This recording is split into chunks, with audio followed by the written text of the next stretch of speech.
Hola a todos y todas. Hoy vamos a hablar del Cordobazo, esa gran rebelión del 29 de mayo de 1969 donde trabajadores, estudiantes y vecinos tomaron la ciudad y pusieron en jaque a una dictadura militar. Tranqui, ¿no? ¿Qué pasó? ¿Por qué? ¿Estuvo organizado? Son algunas de las preguntas que vamos a responder en este episodio. Fue una de las mayores rebeliones del siglo XX en estas tierras. Después de tantos años de injusticias, ataques, ajustes, el pueblo se levantó. Y no fue para poco. Por más de 24 horas, 150 manzanas en la ciudad estuvieron tomadas por los rebeldes. El poder de la dictadura tembló. Por eso, no solamente fue una rebelión, sino que fue una insurrección. ¿Y por qué pasó todo esto? El Cordobazo no cayó del cielo. En 1969 era la Guerra Fría. El mundo estaba dividido en dos bloques: el capitalista y el encaminado socialismo. No como ahora, que hay capitalismo por todos lados. Las superpotencias, Estados Unidos y la URSS, lideraban la competencia. Y la Guerra Fría estaba más caliente que nunca. Había crisis, guerras y revoluciones,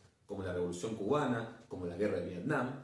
Y era normal que la gente cuestionara las bases del sistema capitalista y los regímenes autoritarios, sobre todo la juventud. Y en Argentina, ¿qué pasaba? En ese momento éramos un país capitalista subdesarrollado. Nada que ver con la actualidad. Desde 1966 gobernaba la Argentina la dictadura militar autodenominada Revolución Argentina, liderada por el general ultraconservador Juan Carlos Onganía. Su régimen era sumamente conservador, antidemocrático y represivo. Suspendieron la Constitución Nacional, disolvieron el Congreso, destituyeron a todos los gobernadores e intendentes del país e intervinieron la CGT, los sindicatos y las universidades. Todo esto con el apoyo de Estados Unidos, que le daba a cada dictador de América Latina una especie de guía, o sea, la famosa Doctrina de Seguridad Nacional, que básicamente decía que la sociedad estaba amenazada por la subversión y había que eliminarla. ¿Qué era la subversión? Todo lo que iba en contra del orden capitalista, cristiano y conservador que defendían los militares. Según esta guía y los militares, cosas subversivas e inmorales serían leer sobre socialismo, escuchar rock and roll,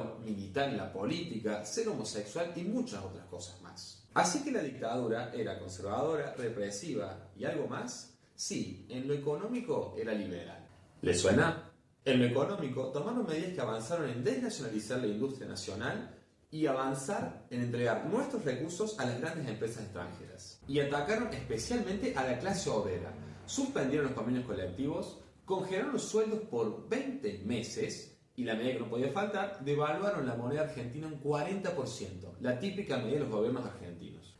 Che, mientras pasaba todo esto, ¿qué hicieron la CGT y las direcciones sindicales? Salvo algunos sectores, el grueso de la burocracia, con el peronista Augusto Bandoro en la cabeza, se dedicaron a luchar poco y colaborar mucho con el gobierno. Cualquier parecido en la actualidad es pura coincidencia. Pero mientras las burocracias dormían la siesta y Perón desde el exilio llamaba a descensidad hasta que aclare, por abajo la bronca y la resistencia crecía muchísimo. En las calles, en las fábricas, en las aulas. Y todo eso terminó de explotar el 29 de mayo de 1969, el Cordobazo. ¿Por qué ocurrió en Córdoba? Porque esta ciudad tenía varias condiciones.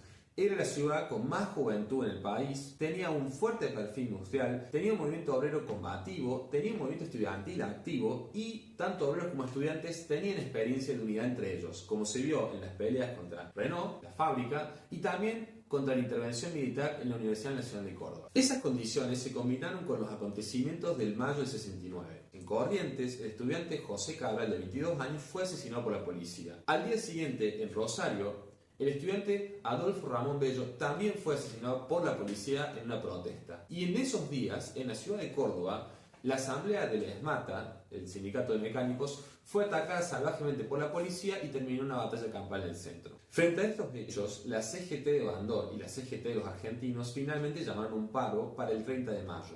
La CGT Córdoba dobló la apuesta y llamó un paro de 48 horas para el 29 y 30 de mayo. Ironía de la historia, el Cordobazo comenzó el 29 de mayo, el día del ejército argentino. Y esta rebelión tuvo tres momentos. El primero, de moderación, de acuerdo a lo planificado por los dirigentes. El segundo, de máxima radicalización y combatividad en las calles, que duró hasta la tarde.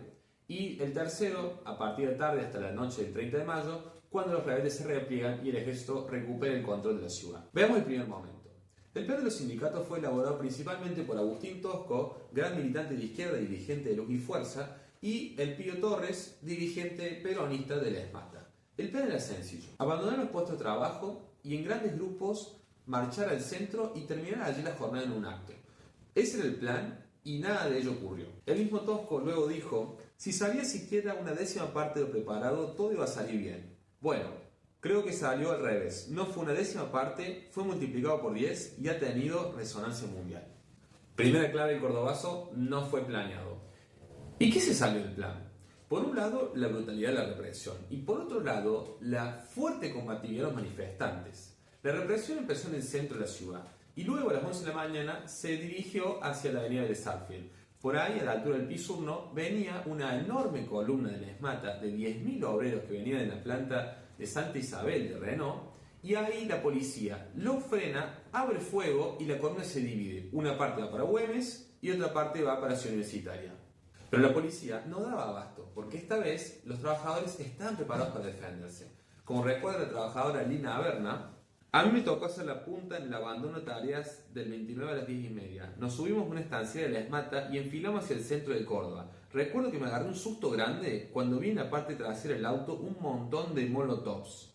Molotovs, tuercas, bulones y otras cosas ya eran los obreros porque estaban hartos de la violencia policial y estaban decididos a defenderse y pagar con la misma moneda. Las mujeres, a su vez, destacaban la primera línea de los combates y tenemos una foto muy famosa que es la de Nené Peña con la bandera argentina. Como respuesta a la represión se armaron barricadas. En Arturo Orgaz y Boulevard San Juan cayó la primera víctima de la policía, el joven de 27 años Máximo Mena del sindicato de ESMATA. Cuando la noticia se propagó rápidamente, el pueblo explotó de rabia. Estudiantes, trabajadores se sumaron a los combates con la policía y los vecinos empezaron a dar refugio a los rebeldes. Tanto empuje tiene, tanta furia hay en la calle, que la policía termina atrincherándose en las comisarías y a las 13 horas del centro solo controlan 4 cuadras alrededor del Cabildo. Segunda clave del Cordobazo: la policía fue superada por los rebeldes. Entramos de lleno al segundo momento. La rebelión se convirtió en insurrección. Las demandas salariales, los reclamos por inflación pasaron a un segundo plano. La principal consigna pintada en las paredes era: abajo la dictadura.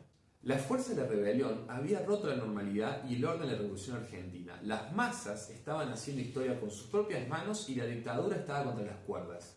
Aprovechando esos momentos, manifestantes atacaron algunos edificios emblemáticos del capitalismo internacional, como por ejemplo la concesionaria Technicolor, que estaba asociada con Citroën. La rebelión no se quedó en el centro de la ciudad, sino que se expandió a la periferia. Frente a todo esto, la desesperación e impotencia de las autoridades era total. A las 2:30, el general del tercer cuerpo del ejército, Sánchez Laos, llamó a la CGT Córdoba para pedir la vuelta al orden.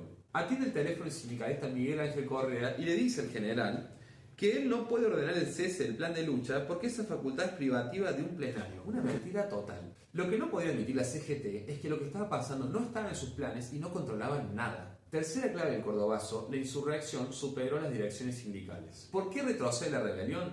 Porque los rebeldes no tienen nuevos objetivos y porque no hay una dirección que les fije un nuevo rumbo a la rebelión. A las 3 de la tarde comienza la rebelión a concentrarse en los barrios y a retroceder. Comienza el tercer momento, el del repliegue y la fase defensiva, cuando el ejército empieza a avanzar y los rebeldes retroceden.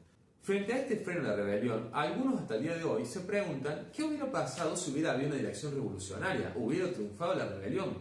No lo sabemos. Lo que sí sabemos es que la rebelión llegó a disputar el poder, pero no a crear uno alternativo. Cuarta clave del Cordobazo: la rebelión quedó incompleta. Mientras los rebeldes se replegaban, el ejército comenzó a ingresar a la ciudad por diferentes puntos, y a las 5 de la tarde la resistencia se concentró en el barrio Clínicas.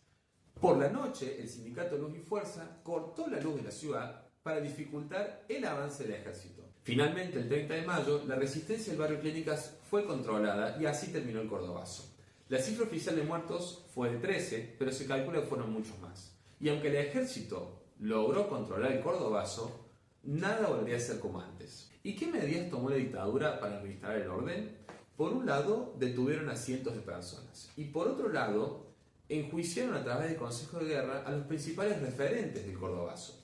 Primero que nadie, por ser considerado el más peligroso, a Agustín Tosco, a quien lo condenaron a 8 años y 3 meses de prisión. Y curiosamente, a la inversa, a El Pío Torres, que le dieron 4 años y 8 meses de prisión. Y también fue condenada la única mujer del grupo, Nené, la de la bandera. Para terminar, si bien el Cordobazo no terminó con la dictadura, fue un freno de mano muy importante para evitar que avanzaran los militares con sus planes económicos y represivos. Tal fue el impacto del Cordobazo y los otros asos y rebeliones que siguieron, que la dictadura va a terminar cayendo en 1973. Y no lo hará antes por la colaboración y la tibieza que va a tener el peronismo y las burocracias sindicales durante los años que quedan. El Cordobazo abrió una nueva etapa donde la revolución dejó de ser un sueño para algunos para ser una posibilidad para cientos. Acá termina este episodio. ¿Y vos? ¿Qué pensás del Cordobazo? Dejame en los comentarios tus preguntas y tus opiniones.